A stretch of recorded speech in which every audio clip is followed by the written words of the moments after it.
एक नमाज आपको हज और उम्रा का सवाब भी दे रही है और आपके बदन के हर जोड़ की तरफ से दान देने का और सदका करने का सवाब भी आपको मिल रहा है। ये नमाज होती है चाश्त की नमाज, इसको इशराक की नमाज भी बोलते हैं। हजरत आयशा रज़ियल्लाहु ताला अन्हा चाश्त की नमाज पढ़ रही थी, उनका भांजा उनसे मिलने के लिए आया, भतीजा उनके भाई का बेटा उनसे मिलने के लिए आया। देखा मेरी फूफी जान नमाज पढ़ रही है।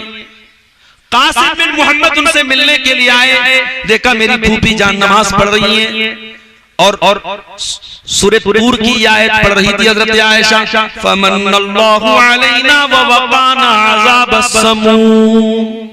सूरह तूर में अल्लाह ने फरमाया जब जन्नती जन्नत में जाएंगे तो कहेंगे ऐ अल्लाह तेरा एहसान है हम पर कि तूने जहन्नम की गरम गरम हवाओं से हमको बचा लिया। फमन्नल्लाहु अलैना व वक़ाना अज़ाबस समूम, ऐ अल्लाह तूने जहन्नम की आग से हमको बचा लिया, तेरा बहुत बड़ा एहसान है। हजरत आयशा बार बार इसी आयत को पढ़ती चली जा रही है और रोती चली जा रही है। उनका भतीजा कहता है मैं थक गया, मैं बाजार चला गया, मार्केट चला गया, कुछ सामान लेना था, कुछ खरीदारी करना था, मैं बहुत देर के बाद आया। मैं जब अपनी फूफी के घर पहुंचा, मैं क्या देखता हूँ, मेरी फूफी जान उसी हालत में खड़ी है और उसी आयत को बार बार रिपीट करके रोती चली जा रही है। फमन्नल्लाहु अलैना व वक़ाना अज़ाबस समूम, ऐ अल्लाह तेरा एहसान हम पर भी हो जाए, ऐ अल्लाह तू जहन्नम की आग से हमको भी बचा ले।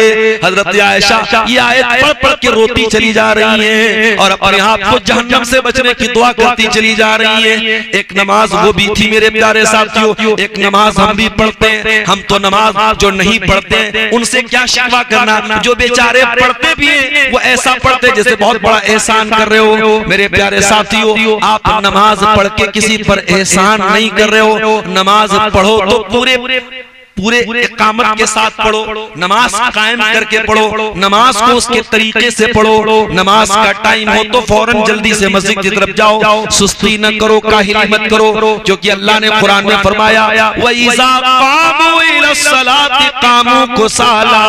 ये मुनाफिकों का तरीका है, ये इस्लाम के गद्दारों का तरीका है, ये नबी से गद्दारी करने वालों का तरीका है कि जब नमाज का टाइम होता है तो बड़ी सुस्ती करते हैं, बड़ी काहिली करते हैं और बहुत मुश्किल से नमाज पढ़ते हैं। और जो बेचारा एक टाइम की नमाज नहीं पढ़ता उसका हाल क्या? उसके बारे में अल्लाह ने सूरह मरियम में फरमाया फखलफ मिन बादिहिम खल्फुन अज़ाउस सलाह।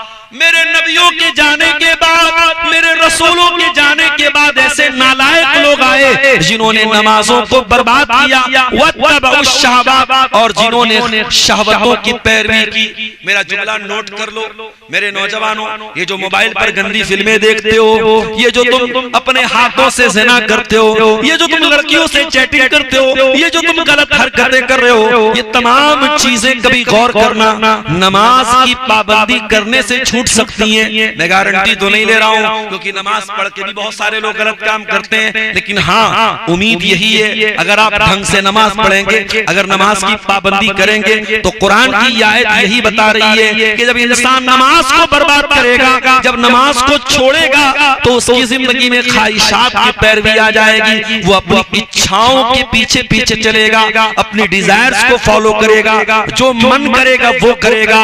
कभी शराब भी पी लेगा, कभी ज़िना भी कर लेगा, कभी हराम काम भी कर लेगा। जब नमाज को तुम बर्बाद करोगे मेरे प्यारे साथियों तो तुम ख्वाहिशात के पैरोकार बन जाओगे। तो समाज के बिगाड़ की बहुत बड़ी वजह हम इबादतों से दूर हो गए, हम नमाज से दूर हो गए।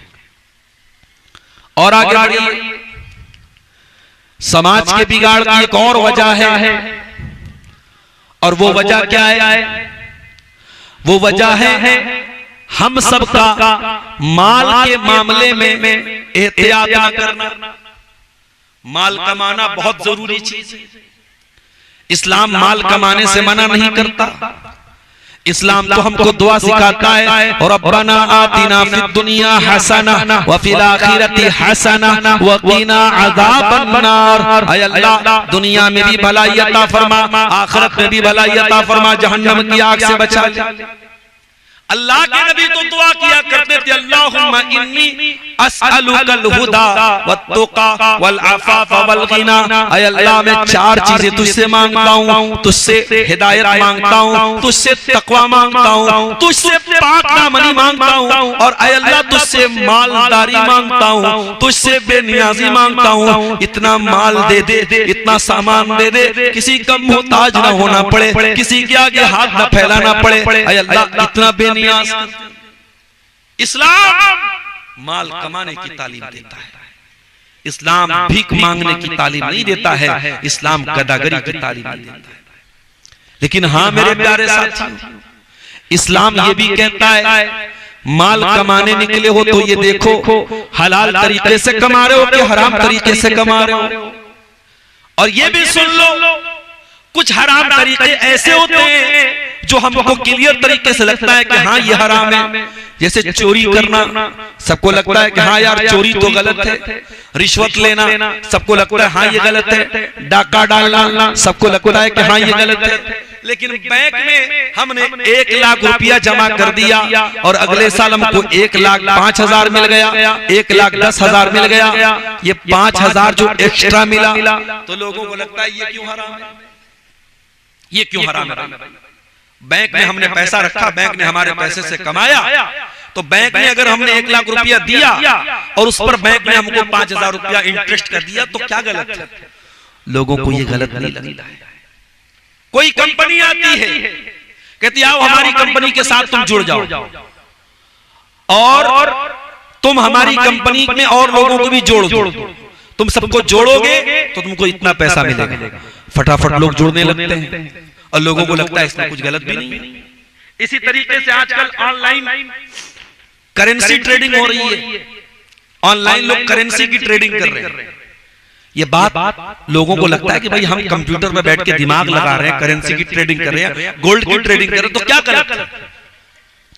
आपको लग रहा है कि उसमें कुछ गलत नहीं है, लेकिन अगर शरीयत की जो बनाई हुई परिभाषा है, जो कानून है, जो टर्म है, जो रेगुलेशन है, अगर उसके हिसाब से वो गलत है तो गलत है।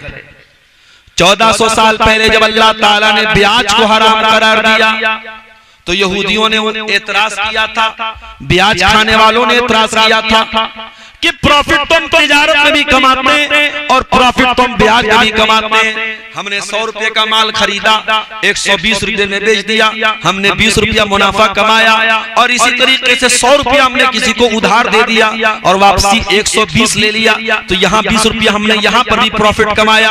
तो एक सही और एक गलत कैसे हो गया? अल्लाह ने कोई लॉजिकल जवाब नहीं दिया, अल्लाह ने कोई लॉजिक नहीं बयान की, अल्लाह ने कोई मंतिक नहीं बयान की। अल्लाह ने फरमाया एक बात कान खोल के सुन लो, ब्याज हराम है और बिजनेस हलाल है, लिहाजा बिजनेस से तुम 10 करोड़ कमा लो जायज है, और ब्याज से तुम 10 रुपया भी कमाओगे तो हराम रहेगा। बस सीधी सी बात है, 2 + 2 = 4। 2 टूक बात कही अल्लाह ने कि ब्याज हराम है और कारोबार हलाल है।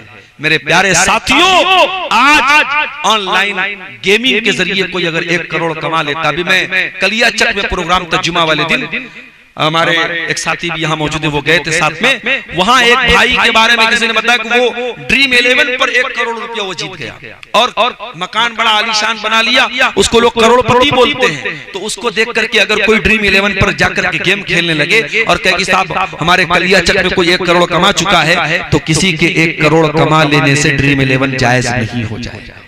क्योंकि अगर किसी ने 1 करोड़ कमाया है तो करोड़ों लोगों ने गंवाया भी है, और जुए में यही होता है, कोई एक कमा लेता है और बाकी सब गंवाते हैं। मेरे प्यारे साथियों, आप पैसा कमाइए मगर हलाल तरीके से कमाइए। अल्लाह के प्यारे नबी फरमाते हैं, याती अलन्नासी ज़मानुन ला युबालिल मरउ मिन ऐना खज़ल माल। एक जमाना लोगों पर ऐसा आएगा, लोग परवाह नहीं करेंगे माल कहां से कमा रहे हैं, हलाल तरीके से कमा रहे या हराम तरीके से कमा रहे हैं। आपने फरमाया लिकुल्लि उम्मतिन फितना, हर उम्मत का एक फितना होगा, वह फितनतु उम्मती अल माल, और मेरी उम्मत का फितना माल होगा।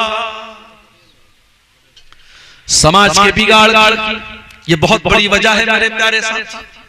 और इसीलिए अल्लाह के रसूल ने अपनी उम्मत को खबरदार किया तो और फरमाया था मल फक़्र अख्शा अलैकुम, ऐ मेरी उम्मत के लोगों मुझे इस बात का डर नहीं है कि तुम गरीब हो जाओगे, वलाकिन अख्शा अन तुबसत अलैकुम दुनिया, मुझे डर इस बात का है कहीं तुम दुनिया परस्त न हो जाओ, कहीं तुम दुनियादार न हो जाओ, कहीं तुम दुनिया के लिए एक दूसरे से लड़ने न लगो। आज बाप के मरने के बाद बाप की वरासत में बहन को हिस्सा देने का हमारे यहाँ कॉन्सेप्ट ही नहीं है, तसव्वुर। विरासत पर तकरीर करो तो लोगों को लगता है कि ये कौन से दुनिया की बात है, हमारे यहाँ तो नहीं दिया जाता।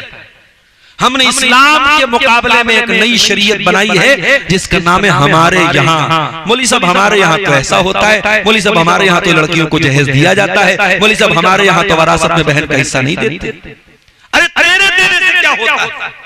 अल्लाह ने कुरान में कह दिया लिर्रिजालि नसीबुम मिम्मा तरकल वालिदानि वल अक़रबून, जब माँ बाप अपना तरका छोड़ के चले जाएं तो उनके तरके में जैसे बेटे का हिस्सा है वैसे बेटी का भी हिस्सा है। और ये बात याद रखना मेरे प्यारे साथियों, अगर तूने अपनी बहन का हक नहीं दिया है, दुनिया में नहीं दिया है, तो कयामत के दिन तो देना पड़ेगा। यहाँ तो तूने जमीन को हड़पा है, यहाँ तो तूने पैसा लिया है, यहाँ तो तूने माल लिया है, यहाँ तो तूने ज़ेवरात लिया है, लेकिन कयामत के दिन तुझको अपनी नेकियां देना पड़ेगा। अल्लाह के नबी फरमाते हैं लतुअद्दुन्नल हुकूक इला अहलिहा, तुम्हें क़यामत के दिन लोगों का हक देना पड़ेगा। हत्ता युकादा लिशातिल जलहाई मिनशातिल करना, अगर दुनिया में किसी सींग वाली बकरी ने बगैर सींग वाली बकरी को मारा होगा तो सींग वाली बकरी से भी बदला लिया जाएगा, किसास लिया जाएगा। माल बहुत बड़ा फितना है मेरे प्यारे साथियों, इसलिए माल कमाइए, प्रॉपर्टी बनाइए, बैंक बैलेंस इकट्ठा कीजिए, मगर हराम तरीके से नहीं, हलाल तरीके से। कयामत के दिन ये सवाल भी आपसे किया जाएगा, आपने माल कहां से कमाया और कहां खर्च किया। इनकम का भी हिसाब देना पड़ेगा और खर्चे का भी हिसाब देना पड़ेगा। न तो आप कमाने के मामले में आजाद हैं, न खर्च करने के मामले में आजाद हैं। आपने कहां से कमाया वो भी हिसाब अल्लाह ताला क्या देना पड़ेगा, और कहां खर्च किया उसका भी हिसाब देना पड़ेगा। और आगे बढ़िए, समाज के बिगाड़ की एक बहुत बड़ी वजह सोशल मीडिया है। जी हाँ, ये फेसबुक, ये व्हाट्सएप, ये इंस्टाग्राम, ये स्नैपचैट, इसको हल्का ना समझिए, इसको मामूली ना समझिए। ये तमाम सोशल मीडिया के प्लेटफॉर्म आज आपकी नौजवान नस्ल को कहां लेके जा रहे हैं आपको अंदाजा नहीं। व्हाट्सएप से होने वाली एक चैटिंग, एक लड़का लड़की के बीच में होने वाली नॉर्मल बातचीत, किसी होटल के कमरे में जाकर के जिना पर खत्म हो रही है। ये सोशल मीडिया आपकी नौजवान नस्ल को जिनाकार बना रहा है।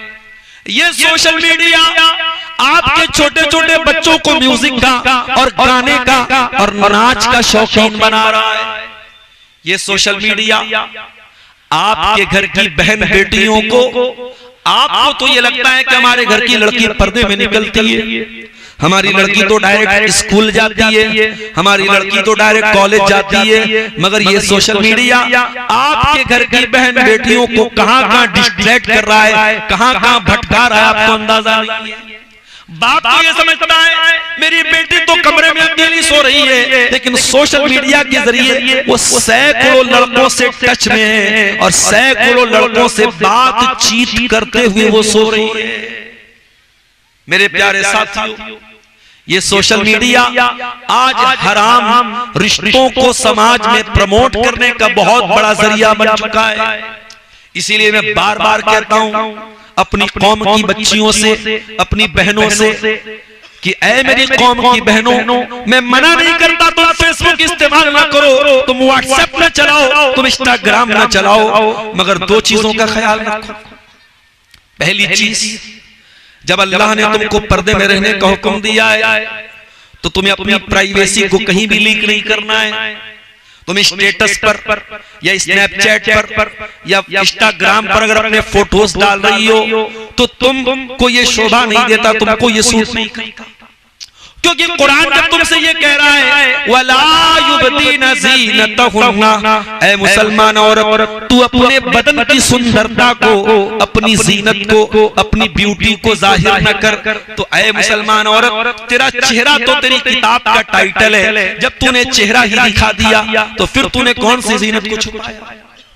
जब तेरा चेहरा ही दिख रहा है, जब तेरा चेहरा ही खुला है तो फिर पर्दे का क्या मतलब है? तू बेहतरीन नकाब पहन ले, लेकिन अगर चेहरा खुला है तो तूने अपनी जीनत को नहीं छुपाया। और जब तू घर से निकली और बेपर्दा निकली तो समाज के और गांव के चंद लोगों ने देखा, लेकिन जब तूने फेसबुक पर अपना फोटो डाला, जब तूने इंस्टाग्राम पर अपना फोटो डाला, तो फिर तो अनलिमिटेड लोग उसको देख सकते हैं। और आज का दौर एआई का दौर है, तेरी फोटो लगा करके कहां यूज की जाएगी, तेरी तस्वीर का कैसा वीडियो बनाया जाएगा तू नहीं जानती है। तो पहला काम तो ये करो मेरी बहनों के, खबरदार सोशल मीडिया पर अपनी कोई तस्वीर मत डालो।